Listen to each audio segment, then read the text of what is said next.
मोहोळ तालुक्यातील लांबोटी येथे एका 20 वर्ष अभियांत्रिकी विद्यार्थ्यानं राहत्या घरी गळफास घेऊन जीवन संपवल्याची धक्कादायक घटना शनिवारी सकाळी उघडकीस आली आहे। मृत तरुणाचं नाव सूरज रामचंद्र करे असं असून तो मेकॅनिकल अभियांत्रिकीच्या द्वितीय वर्षात शिक्षण घेत होता।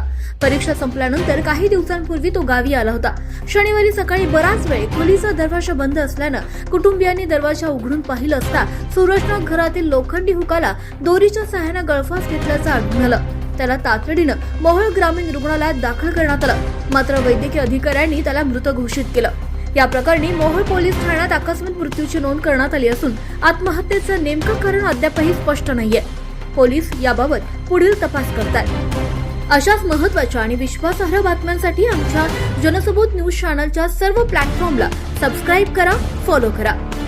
जनसबूत न्यूज, मोहोळ, सोलापूर।